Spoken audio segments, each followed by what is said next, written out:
Hello students, Kalyani IAS academy के online platform पर आपका स्वागत है। मैं हूं लखन दाइबा, आपको एमपीजीके पढ़ा रहा हूं। एमपीजीके एक ऐसा सब्जेक्ट है फ्रेंड्स जो आपके एमपीपीएससी प्रीलिम्स और मेंस की दृष्टि से बहुत ही महत्वपूर्ण है। चलिए स्टार्ट करते हैं। आज हम मध्य प्रदेश के टॉपिक में मध्य प्रदेश की सांस्कृतिक संस्थाओं के बारे में पढ़ेंगे। ये मध्य प्रदेश में सांस्कृतिक संस्थाओं की स्थापना क्यों की गई फ्रेंड्स? तो इनकी स्थापना इसलिए की गई है कि हमारे मध्य प्रदेश में विभिन्न प्रकार के कार्यक्रमों को आयोजित कर सके, इसलिए इनकी स्थापना की गई है। तो बहुत सारी संस्थाएं हैं, इन संस्थाओं में से हमसे क्वेश्चन जरूर पूछे जाते हैं। तो ये संस्थाएं संस्कृति को बढ़ावा देने के लिए स्थापित की गई है। तो हमारे मध्य प्रदेश में जैसे संगीत है, इसके बाद में कोई गायक कलाकार होता है, या फिर इसके बाद में कोई सितार वादक होता है, कोई तबला वादक होता है, इसके बाद में फिर कुछ लेखक होते हैं, कवि होते हैं। इनको बढ़ावा देने के लिए ये संस्कृतियों की स्थापना की गई है। तो स्टार्ट करते हैं। इसमें देखिए, सबसे पहले मध्य प्रदेश में रविंद्र भवन। अब अपने से क्वेश्चन पूछा जाएगा फ्रेंड्स कि रविंद्र भवन मध्य प्रदेश में कहां पर है। सबसे पहला क्वेश्चन यही पूछा जाएगा, कहां पर है ये। तो आपको ध्यान रखना है, ये भोपाल में है। और इसकी स्थापना कब की जाती है? तो 1884 में, 1884 में इस रविंद्र भवन की स्थापना की गई है। इसमें आपको ध्यान रखना है फ्रेंड्स। इसके बाद फिर इसका उद्देश्य क्या है? तो इसका उद्देश्य होता है सांस्कृतिक, शैक्षणिक और कलात्मक जितने भी क्रियाकलाप होते हैं इनको बढ़ावा देना इसका उद्देश्य होता है। इसको ध्यान रखना। और आप यहाँ पर देखिए, जो फोटो आपको दिखाई जा रही है, ये फोटो कहाँ की है? ये फोटो भोपाल की है, रविंद्र भवन की। तो इसको ध्यान रखना, एग्जाम में अपने से क्वेश्चन पूछा जा चुका है कि रविंद्र भवन कहाँ पर है फ्रेंड्स। तो आपको याद रखना है भोपाल में है। इसकी स्थापना कब की गई थी, इसका एस्टेब्लिशमेंट कब हुआ है? तो 1884, 1884 में इसकी स्थापना की गई है। ठीक है, ये आपको याद रखना है। इसके बाद फिर अगला जाता है मध्य प्रदेश साहित्य परिषद। अब मध्य प्रदेश साहित्य परिषद, इसकी स्थापना कब की जाती है? तो इसकी स्थापना 1954 में या 1954 में इसकी स्थापना की गई है। कहां पर है ये? तो भोपाल में फ्रेंड्स, इसको याद रखना आप लोग। इसके बाद इसका उद्देश्य क्या है? तो हिंदी साहित्य को प्रोत्साहन देना, उसका संरक्षण प्रदान करना, साहित्य का प्रकाशन, और इसके बाद साहित्य सम्मेलन, परिचर्चा आयोजित करना, ये सब इसका उद्देश्य होता है। किसका उद्देश्य है ये हमारी साहित्य परिषद का उद्देश्य होता है। तो अगर आपसे एग्जाम में क्वेश्चन पूछा जाता है कि मध्य प्रदेश साहित्य परिषद कहाँ पर स्थापित है, तो भोपाल में है। आपको याद रखना है। कब इसकी स्थापना हुई थी? तो 1954 में। उद्देश्य क्या है? तो हिंदी साहित्य को प्रोत्साहन देना, उसको संरक्षण देना, उस साहित्य का प्रकाशन करना, और इसके बाद में साहित्य सम्मेलन और उस पर परिचर्चा का आयोजन करना, ये इस परिषद का उद्देश्य होता है फ्रेंड्स। तो इसको याद रखिए आप लोग। इसके बाद फिर अगली अकादमी है मध्य प्रदेश में हिंदी ग्रंथ अकादमी। अब ये हिंदी ग्रंथ अकादमी कहाँ पर है फ्रेंड्स? तो आपको ध्यान रखना है, ये भोपाल में है। ये अपने से एग्जाम में क्वेश्चन पूछा जाता है। अब जो मध्य प्रदेश हिंदी ग्रंथ अकादमी है, इसकी स्थापना क्यों की जाती है? तो हमारे भारत में हिंदी को बढ़ावा देने के लिए इसकी स्थापना की जाती है। तो भारत में हिंदी ग्रंथ अकादमी की स्थापना की गई है, और हमारे मध्य प्रदेश में मध्य प्रदेश हिंदी ग्रंथ अकादमी की स्थापना की गई है। तो हिंदी भाषा को बढ़ावा देने के लिए हमारी भारत सरकार ने भारत के स्तर पर हिंदी ग्रंथ अकादमी की स्थापना की है। वहीं मध्य प्रदेश सरकार ने मध्य प्रदेश के स्तर पर मध्य प्रदेश हिंदी ग्रंथ अकादमी की स्थापना की है। तो इसकी स्थापना कब की जाती है फ्रेंड्स? तो इसकी स्थापना 1969 में इसकी स्थापना की गई है। इसका स्थान कहाँ पर है? तो इसका स्थान हमारे मध्य प्रदेश में भोपाल में है। ध्यान रखना, भोपाल में इसकी स्थापना की गई है। इसका उद्देश्य क्या है? तो उच्च शिक्षा के लिए पाठ्य सामग्री उपलब्ध कराना, ये इसका उद्देश्य होता है। किसका उद्देश्य है ये? हिंदी ग्रंथ अकादमी का। तो आपने पुस्तकें पढ़ी होगी, जैसे मध्य प्रदेश हिंदी ग्रंथ अकादमी एमपीपीएससी से रिलेटेड बुक्स छापता है। जैसे हमारे मध्य प्रदेश पीएससी में जैसे राज्य व्यवस्था है, इसके बाद भूगोल है, इसके बाद फिर सामान्य विज्ञान है, और कई विषय होते हैं, तो उनसे संबंधित भी यह किताबों का प्रकाशन करता है। ठीक है, इसके बाद फिर अगली अकादमी आती है उर्दू अकादमी। तो मध्य प्रदेश उर्दू अकादमी, इसकी स्थापना कब की जाती है? तो 1976 में इसकी स्थापना की जाती है। इसको ध्यान रखना फ्रेंड्स। इसका स्थान कहाँ पर है, कहाँ पर इसकी स्थापना की गई थी? तो भोपाल में इसकी स्थापना की गई है। इसको ध्यान रखना। इसके बाद इसका उद्देश्य क्या है? तो उर्दू साहित्य को बढ़ावा देना और शैक्षणिक संस्थाओं को आर्थिक सहायता प्रदान करना है। इसका क्या उद्देश्य फ्रेंड्स? तो इसमें ध्यान रखना कि उर्दू साहित्य को बढ़ावा देना है, ठीक है। इसके बाद फिर जो शैक्षणिक संस्थाएं होती है, जहां जहां पर उर्दू पढ़ाई जाती है, जिन शैक्षणिक संस्थाओं में उर्दू पढ़ाई जाती है, उनको आर्थिक सहायता प्रदान करना, ये इसका उद्देश्य होता है उर्दू अकादमी का। इसको ध्यान रखना, एग्जाम में आपसे क्वेश्चन पूछ सकता है कि उर्दू अकादमी की स्थापना कब की गई थी और कहां पर है, ये सब आपको ध्यान रखना है। इसके बाद फिर अगली आती है कालिदास अकादमी। कालिदास अकादमी, इसकी स्थापना कब की जाती है? तो 1977 में, 1977 में इसकी स्थापना की गई है। इसका स्थान कहां पर है फ्रेंड्स? तो इसका स्थान है उज्जैन। इसके बाद इसका उद्देश्य क्या है कालिदास अकादमी का? तो इसका उद्देश्य है कि संस्कृत और जो अन्य कृतियां होती है, अन्य रचनाएं होती है, उनको विश्व की भाषाओं में अनुवाद करना और लोगों तक उन्हें पहुंचाना, ये इसका उद्देश्य होता है। किसका उद्देश्य है ये? हमारी कालिदास अकादमी का उद्देश्य, ध्यान रखना, ठीक है। तो इसमें अगर आपसे क्वेश्चन पूछा जाता है कि जो कालिदास अकादमी है इसका उद्देश्य क्या है फ्रेंड्स, तो इसका उद्देश्य है कि संस्कृत की जितनी भी रचनाएं होती है, इसके बाद में और अन्य रचनाएं होती है, इन अन्य रचनाओं का विश्व की जो भाषाएं होती है उन भाषाओं में इन रचनाओं का अनुवाद करना है और विश्व के स्तर पर इनका प्रकाशन करना है, ताकि सब हमारे भारत में जो रचनाएं हैं उन रचनाओं को पढ़ें और हमारी संस्कृति को समझें। इसके बाद फिर अगली परिषद का नाम है कला परिषद। अब मध्य प्रदेश कला परिषद, इसकी स्थापना 1952 में 1952 में की गई है। तो इसको ध्यान रखना फ्रेंड्स। तो आपसे एग्जाम में क्वेश्चन पूछ सकता है कि मध्य प्रदेश कला परिषद की स्थापना कब की गई है? तो 1952 में, 1952 में की गई है। और कहाँ पर है ये? तो भोपाल में इसकी स्थापना की गई है। इसका उद्देश्य क्या है? तो इसका उद्देश्य है कि संगीत, नृत्य, नाटक, ललित कलाओं को प्रोत्साहन देना या उनको बढ़ावा देना, खजुराहो समारोह, तानसेन समारोह आदि का आयोजन यही परिषद करती है। तो आपसे एग्जाम में क्वेश्चन पूछ सकता है कि मध्य प्रदेश में जो तानसेन समारोह होता है, खजुराहो समारोह का आयोजन होता है, इन दोनों समारोह का आयोजन एक कौन सी परिषद करवाती है? तो उसका नाम है मध्य प्रदेश कला परिषद। इसको याद रखना फ्रेंड्स। इसके बाद फिर अगली आती है उस्ताद अलाउद्दीन खां संगीत अकादमी, ठीक है। इसकी स्थापना कब की जाती है? तो 1979, 1979 में इसकी स्थापना की जाती है। और कहां पर की गई इसकी स्थापना? तो भोपाल में इसकी स्थापना की गई है, इसको याद रखना। इसके बाद फिर इसका उद्देश्य क्या है फ्रेंड्स? तो इसका उद्देश्य है शास्त्रीय संगीत का संरक्षण करना, उसका संवर्धन करना और उसका विस्तार करना। तो आपसे क्वेश्चन पूछ सकता है कि जो उस्ताद अलाउद्दीन खां संगीत अकादमी है इसका उद्देश्य क्या है? तो इसमें जितने भी शास्त्रीय संगीत होते हैं उनको संरक्षण देना है, उनका संवर्धन और उनको बढ़ावा देना है, ठीक है फ्रेंड्स। इसके बाद अगला उद्देश्य क्या है इसका? तो प्रतिवर्ष अलाउद्दीन खां समारोह होता है। तो अलाउद्दीन खां समारोह कहाँ पर होता है? ये मैहर में होता है। और मैहर किस जिले में आता है? सतना जिले में आता है, तो उसको ध्यान रखना। तो प्रतिवर्ष हम देखते हैं कि अलाउद्दीन खां संगीत समारोह होता है, कहाँ पर? मैहर में, उसका आयोजन करवाती है ये। फिर गंधर्व समारोह देवास में होता है, इसका आयोजन करवाती है। इसके बाद चक्रधर समारोह का आयोजन रायगढ़ में होता है, उसका आयोजन भी यही करवाती है। तो ये सब आपको इसमें ध्यान रखना है।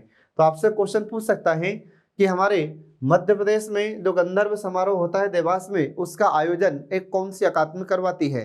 तो ये अकादमी करवाती है उस्ताद अलाउद्दीन खां संगीत अकादमी। तो इसको ध्यान रखना फ्रेंड्स, बहुत इंपॉर्टेंट है, एग्जाम में आपसे क्वेश्चन इससे पूछ सकता है।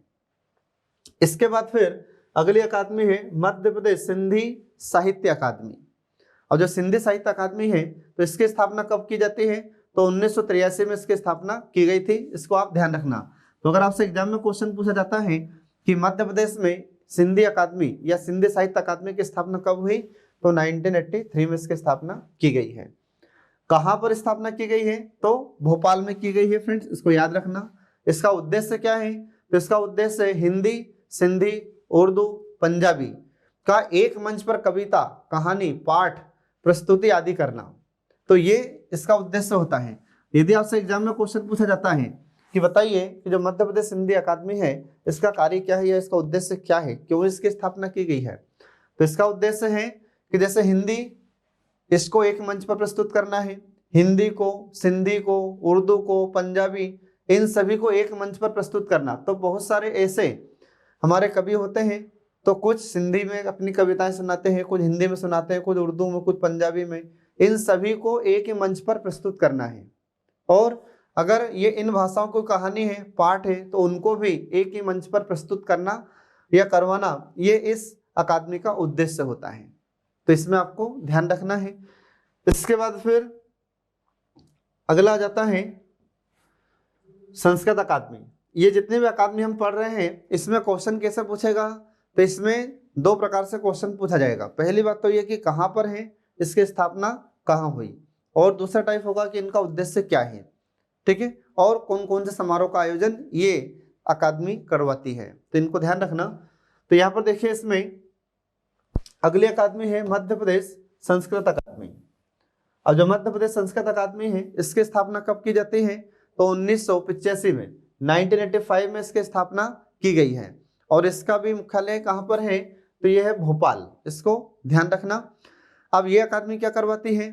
तो यह अकादमी संस्कृत साहित्य को बढ़ावा देती है फ्रेंड्स। तो याद रखना, जो भी अकादमी है, जो उसका नाम रखा गया है, तो उसी से संबंधित वो बढ़ावा देती है।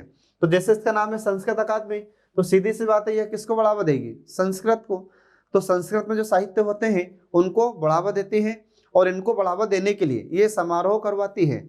इसके बाद में फिर कुछ बैठकों का आयोजन करवाती है ये अकादमी, और इसके बाद में जो पुरस्कार होते हैं, पुरस्कार का वितरण भी यही अकादमी करवाती है। इसी अकादमी के माध्यम से पुरस्कारों का वितरण होता है और आयोजन भी किया जाता है। तो इसमें आपको ध्यान रखना है। तो अगर आपसे क्वेश्चन पूछा जाता है एग्जाम में, अगर उसने क्वेश्चन पूछा कि संस्कृत को बढ़ावा देने के लिए कौन से अकादमी की स्थापना मध्य प्रदेश में की गई है, तो वह है संस्कृत अकादमी। इसको ध्यान रखना।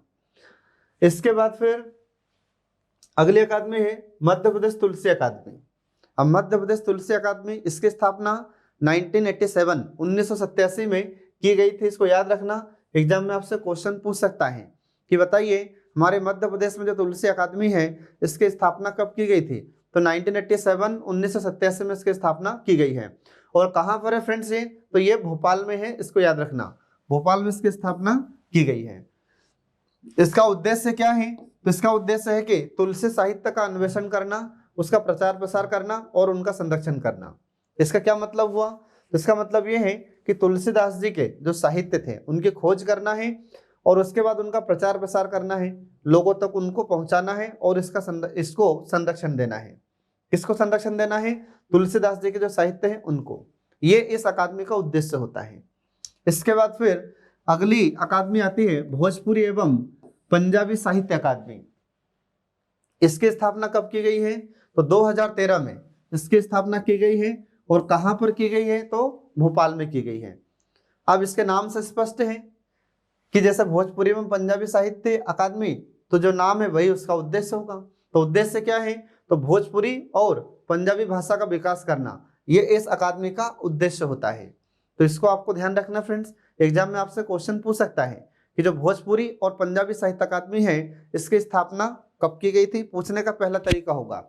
दूसरा होगा कि कहां पर की गई है। तीसरा उद्देश्य। ये तीन प्रकार के क्वेश्चन इनसे पूछे जाते हैं, ठीक है। ये आपसे मेंस में पूछ सकता है, जैसे 3 नंबर के जो क्वेश्चन आते हैं, तो 3 नंबर में आपसे पूछ सकता है कि मध्य प्रदेश तुलसी अकादमी के बारे में लिखिए। तो आपको कुछ नहीं करना है, बस ये ऐसे डायरेक्ट लिखिए आप। तो स्थापना, स्थान और उसके बाद में उद्देश्य, बस ये अपने को 30 शब्द में से आंसर लिखना है। इसके बाद फिर अगला जाता है भारत भवन। अभी भारत भवन, इसकी स्थापना कब होती है फ्रेंड्स? तो इसकी स्थापना 13 फरवरी 1982 को इसकी स्थापना की गई है। इसको ध्यान रखना। तो एग्जाम में आपसे क्वेश्चन पूछ सकता है कि मध्य प्रदेश में भारत भवन कहाँ पर है। सबसे पहली बात तो ये भोपाल में है। इसकी स्थापना कब की गई है? तो 13 फरवरी 1982। ध्यान रखना, इसको कहाँ पर स्थापित किया गया है? भोपाल में। इसका उद्देश्य क्या है फ्रेंड्स भारत भवन का? तो हमारे मध्य प्रदेश में ललित कलाओं को बढ़ावा देना, ये इसका उद्देश्य है। तो यदि आपसे एग्जाम में क्वेश्चन पूछा जाता है जो भारत भवन की स्थापना भोपाल में की गई है, इसका मुख्य उद्देश्य क्या है? तो ललित कलाओं को बढ़ावा देना या उनको प्रोत्साहित करना, ये इसका उद्देश्य होता है।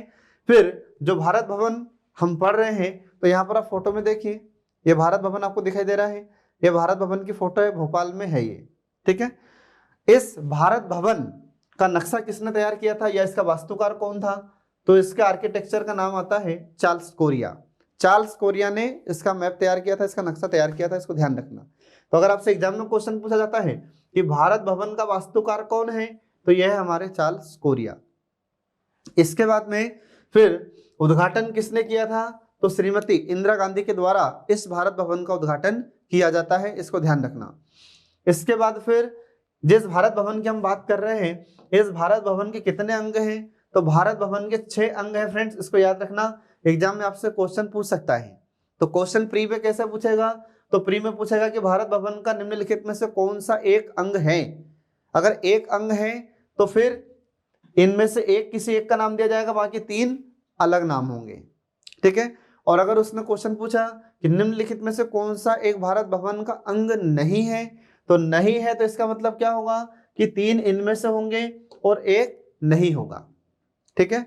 और मेंस में भी आपसे पूछ सकता है कि भारत भवन के 6 अंग के नाम लिखिए, तो 6 अंग के नाम आपको लिखना पड़ेगा। तो देखिए इसमें भारत भवन के कितने अंग हैं, 6 अंग हैं। तो 6 अंग कौन कौन से फ्रेंड्स, तो पहला है रूपंकर। इसमें क्या होता है रूपंकर में, तो यहाँ पर ललित कला का संग्रहालय है। ये ललित कला का मतलब जो शास्त्रीय कलाएं होती है, जो परंपराएं हमारी परंपरागत कलाएं होती है, उनका संग्रहालय है, उनको यहाँ पर सबको संग्रहित किया गया है, इसको ध्यान रखना। क्योंकि संग्रहालय का मतलब क्या है, संग्रह धन आलय, तो कुछ चीजें, कुछ वस्तुएं, कुछ साक्ष्य एकत्रित किए जाते हैं, उसे कहा जाता है संग्रहालय। तो जिस स्थान पर कुछ वस्तुओं को इकट्ठा किया जाता है उसको अपन कहते हैं संग्रहालय, ठीक है। तो ये ललित कला का संग्रहालय है, इसको ध्यान रखना। इसके बाद फिर दूसरा है रंगमंडल। अब ये रंगमंडल में क्या है, तो इसका संबंध रंगमंच से है। तो रंगमंच का मतलब क्या है, तो यहाँ पर कुछ कलाओं का प्रस्तुतिकरण होता है, मतलब यहाँ पर रंगमंच पर उन्हें प्रस्तुत किया जाता है, ठीक है। तो उनको ध्यान रखना। इसके बाद फिर वागर्थ, तो यहाँ पर ये कविताओं का केंद्र है, यहाँ पर कविताएं सुनाई जाती है, ध्यान रखना। फिर इसके बाद में अनहद, अनहद में क्या होता है, तो इसको ध्यान रखना, यह शास्त्रीय और लोक संगीत कला का केंद्र है ये। इसके बाद में छवि, छवि में क्या होता है यहाँ पर, तो यह सिनेमा से जुड़ी गतिविधियों के लिए है। तो अगर आपसे क्वेश्चन पूछा जाता है कि सिनेमा से जुड़ी गतिविधियों के लिए भारत भवन का कौन सा अंग होता है, तो इसमें आपको ध्यान रखना है छवि है। फिर इसके बाद आकार, यह आकार में क्या होता है, तो यह मूर्ति कला और पेंटिंग के लिए होता है। मतलब कि बहुत सारे ऐसे कलाकार होते हैं जो मूर्तियां बनाते हैं, कुछ पेंटिंग बनाते हैं, तो उनका प्रदर्शन कहाँ पर किया जाता है, ये आकार में किया जाता है, ये इसमें आपको ध्यान रखना है। तो इस प्रकार से इसके ये 6 अंग होते हैं किसके, भारत भवन के, जो बहुत ही इंपॉर्टेंट है, आपसे एग्जाम में क्वेश्चन इनसे पूछा जा सकता है। इसके बाद फिर आगे आ जाता है मध्य प्रदेश के प्रमुख सृजन पीठ। तो मध्य प्रदेश में कुछ सृजन पीठ फ्रेंड्स जो एग्जाम में अपने से पूछे जाते हैं और इम्पोर्टेंट भी है, ठीक है। ये जितने भी सृजन पीठ हैं, तो यहाँ पर क्या होता है, तो यहाँ पर हम देखते हैं कि कुछ लेखक, कुछ कवि अपने कला का प्रदर्शन करते हैं, यहाँ पर कविताएं सुनाते हैं, इसके बाद लेखक के द्वारा अपनी प्रस्तुतिकरण किया जाता है, ठीक है। तो यहाँ पर देखिए इसमें मध्य प्रदेश के प्रमुख सृजन पीठ, तो पहला सृजन पीठ का नाम है तुलसी सृजन पीठ। तो आपसे क्वेश्चन पूछेगा कि तुलसी सृजन पीठ कहाँ पर है, तो ये है चित्रकूट में, और चित्रकूट कहाँ पर आता है, सतना जिले में आता है। इसके बाद में अगला जाता है गांधी शोध पीठ। तो गांधी शोध पीठ कहाँ पर है, ये इंदौर में है। तो देवी अहिल्या विश्वविद्यालय में स्थित है ये गांधी शोध पीठ, इसको ध्यान रखना। तो आपसे एग्जाम में क्वेश्चन पूछ सकता है कि गांधी शोध पीठ कहाँ पर है, तो ये देवी अहिल्या विश्वविद्यालय इंदौर में है, इसको ध्यान रखना। इसके बाद फिर अगला आ जाता है निराला सृजन पीठ। अब निराला सृजन पीठ ये कहाँ पर होता है, तो ये बरकतुल्लाह विश्वविद्यालय भोपाल में है, इसको ध्यान रखना। एग्जाम में आपसे क्वेश्चन पूछ सकता है फ्रेंड्स, कहाँ पर है ये, भोपाल में। कौन से विश्वविद्यालय में है, बरकतुल्लाह विश्वविद्यालय में है, इसको ध्यान रखना। इसके बाद फिर अगला आ जाता है मुक्तिबोध। मुक्तिबोध सृजन पीठ ये कहाँ पर है, तो हरि सिंह गौर विश्वविद्यालय सागर में है ये, इसमें आपको ध्यान रखना है। तो आपसे क्वेश्चन पूछ सकता है कि मुक्तिबोध सृजन पीठ मध्य प्रदेश में कहाँ पर है, सागर में है। सागर में किस विश्वविद्यालय में है, तो हरि सिंह गौर विश्वविद्यालय में है ये, ठीक है। और ये हरि सिंह गौर विश्वविद्यालय ये सेंट्रल यूनिवर्सिटी है, ये केंद्रीय विश्वविद्यालय हमारे मध्य प्रदेश का है, इसको ध्यान रखना। इसके बाद फिर अगला जाता है प्रेमचंद सजन पीठ। प्रेमचंद सजन पीठ ये कहाँ पर है? तो विक्रम विश्वविद्यालय उज्जैन में है, इसको ध्यान रखना। अगर आपसे एग्जाम में क्वेश्चन पूछा जाता है कि प्रेमचंद सजन पीठ कहाँ पर है, तो ये उज्जैन में है। कौन सी यूनिवर्सिटी में? तो विक्रम विश्वविद्यालय में है या विक्रम यूनिवर्सिटी में है, इसको ध्यान रखना। इसके बाद फिर अगला आ जाता है सुभद्रा कुमारी चौहान सजन पीठ। ये कहाँ पर है? जबलपुर में है। ठीक है, तो इस प्रकार से हम देखते हैं कि यहाँ पर ये सजन पीठ समाप्त हो जाते हैं। इन सजन पीठ की स्थापना करने का उद्देश्य क्या है हमारी सरकार का? तो ये जितने भी सजन पीठ होते हैं यहाँ पर लेखक और कवि इसमें भाग लेते हैं और यहाँ पर अपनी योग्यता का प्रदर्शन करते हैं। ठीक है फ्रेंड्स, तो इस प्रकार से हम देखते हैं कि हमारे मध्य प्रदेश की महत्वपूर्ण संस्थाएं या सांस्कृतिक संस्थाएं समाप्त हो जाती हैं। आगामी समय में आपकी निश्चित सफलता के लिए आपकी जो परीक्षाएं हैं, चाहे एमपीपीएससी की हो चाहे अन्य कोई भी कंपटीशन एग्जाम हो, उसमें निश्चित सफलता के लिए देखते रहिए हमारे कल्याणी आईएएस एकेडमी के सभी वीडियोस। Thanks for watching.